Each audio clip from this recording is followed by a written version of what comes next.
I'm sitting at the kitchen table staring at my kid who won't do their math.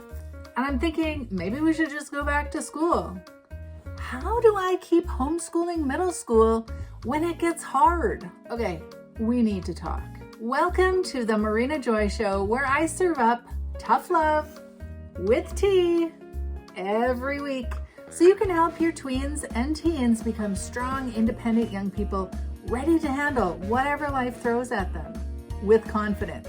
I'm Marina Joy. I homeschooled my daughters for 11 years, all the way through middle school and high school. So when I tell you I've had days where I questioned everything, I mean it. Now, this episode is pre-recorded, but I'm in the comments during the premiere, so drop your questions.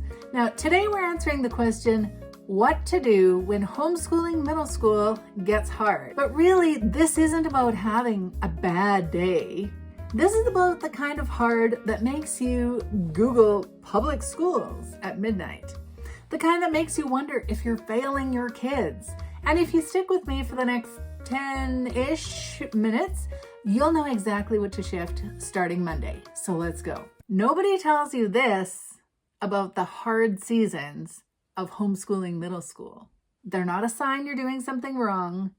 They're information. So every January, like clockwork, I see threads full of moms ready to throw in the towel.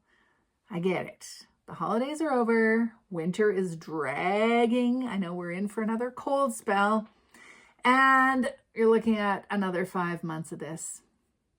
But sending your kids back to school is not going to fix it. You know what will happen? You'll trade those homeschool problems for homework problems. The power struggles at the kitchen table become power struggles at 8 o'clock at night when everybody's exhausted.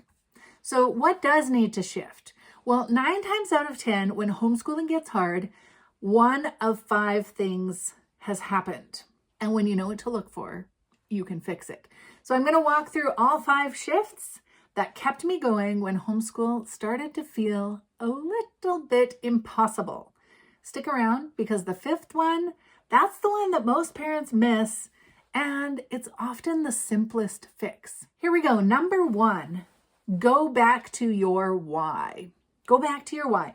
Not a vague like, oh, I just want to homeschool, but the deep, long-term vision that prompted you to make that decision to homeschool in the first place. For me, it was about relationship. My daughters developing independence on their timeline, not a school's timeline. Having margins in our day for real conversations for them to pursue actual interests. What was yours? When you're in the thick of a hard day, you forget that vision. You're just trying to get through math. Stop the power struggles. Make it to bedtime. So when you reconnect with that original vision, suddenly the hard day has context. You remember you're not homeschooling to have perfect days. You're homeschooling for something way bigger than that. So write down your why somewhere where you can see it. Post it on the fridge. So when you need that reminder, it's right there. And if you need regular reminders of your why, especially on those hard days, that's why I created the Tween Talk community. It's regular encouragement and practical support and a free live monthly workshop where we tackle one of these issues and you leave with a plan. So go ahead, look at the link in the description and in the pinned comment.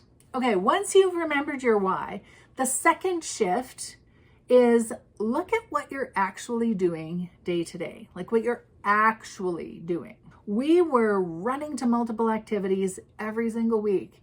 Co-op, music lessons, swim lessons, Bible quizzing, sports, 4-H, constantly scrambling to fit things in. Because of course, there was homework for the co-op, regular practice for piano in between lessons, memorization for quizzing, projects and speech writing for 4-H. And then on top of that, the regular chores of living on an acreage. And somewhere in there, math and science, history, Spanish, language arts, all the good things. But when you combine them all, they made homeschool way harder than it needed to be. I was so afraid of missing out that we missed on the joy of the moments because we were always rushing to that next activity. I was exhausted. My daughters were cranky. We had no margin. Everything felt hard. So I asked myself, is all of this still aligned with why I started homeschooling? So I got out my yellow highlighter and I marked every day on the calendar that we had activities outside the house. And when I saw how much yellow was on that calendar, I knew something had to give. So I dropped activities, and you know what happened? Homeschooling got easier immediately. So look at your current schedule, all of the things that you're doing, and say, is this still aligned with my original why? And kind of a partner question to that, do I need to do it right now? Because there are some good things, but maybe you do it in the following season. So if you homeschooled for flexibility, but you've committed to activities 5 days a week, that's not aligned. And if you homeschooled so your kid could do deep dives into their interest and you're forcing them through like rigid curriculum day after day after day after day, that's not aligned.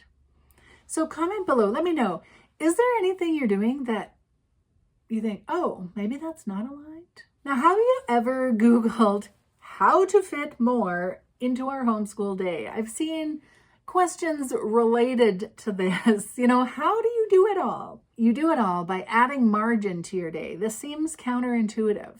So when homeschooling gets hard, it's likely you are running too tight. There is no margin. There is no room for error. There's no room for somebody to get sick or have a bad day or need you to have a conversation. Nothing. You've got too much packed in. There's no breathing room. And no margin means everything becomes a battle. You're constantly behind, constantly rushing, constantly frustrated that things aren't going to plan. I have been there. I just wanted to do it all. So for us, margin meant really defining what does done mean so that we could manage what was expected to be done in the time we actually had. Because what happened is I took a Google Calendar and I time blocked how much time we'd need for all of the activities, and there literally were not enough minutes in the day. It couldn't be done. So this margin, it meant that we cut things, but we also put something in anchor times. Moments throughout the day we could just be together. We started having tea at 3 and we made it an event. So it was like 15 to 30 minutes around the table. Yes, we had teacups and we enjoyed our time together. No agenda other than being together. This margin time is not wasted.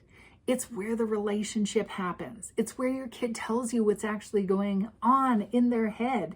When you remember that, hey, I have really cool kids, because you take the time and the space to enjoy the moments. And when your connection is strong, everything gets easier. Which leads to the fourth shift of when it gets hard, there's usually a connection issue. Go back and look at seasons when homeschooling felt impossible.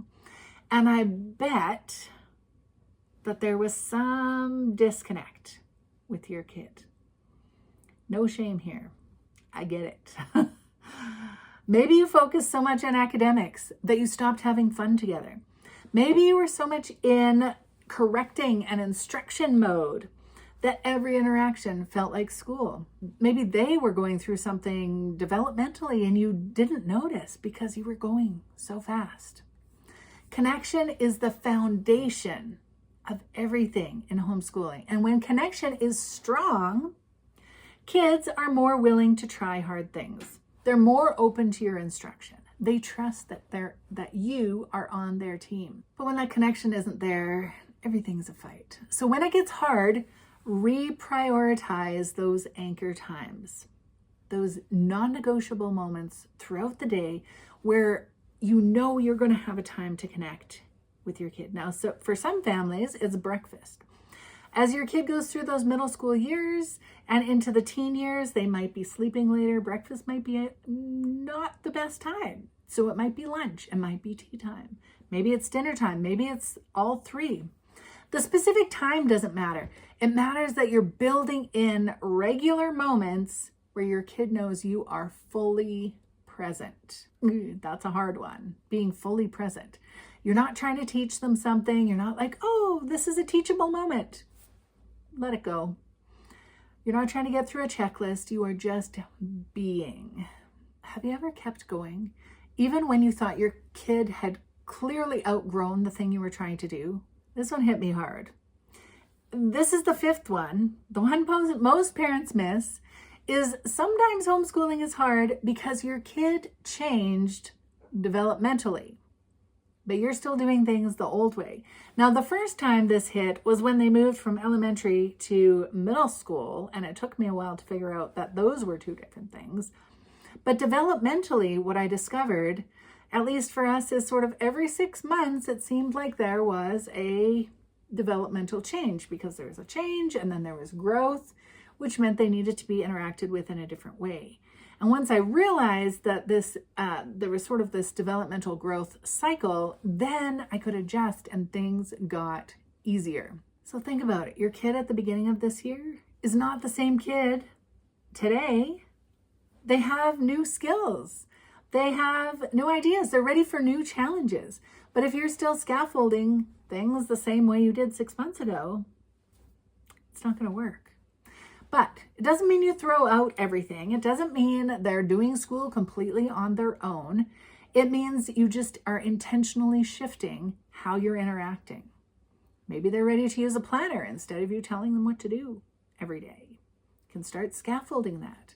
Maybe they can have a bigger part in deciding what electives they're doing, what curriculum they're using. Because when you adjust for where they are developmentally, some of this resistance disappears and it makes homeschooling so much easier. So now let's talk about why all this is hard. Thursday afternoon, imagine this, you're exhausted. Maybe your kid is giving you attitude, maybe you've gotten eye rolls, sighs, and you might be thinking, I cannot deal with this today.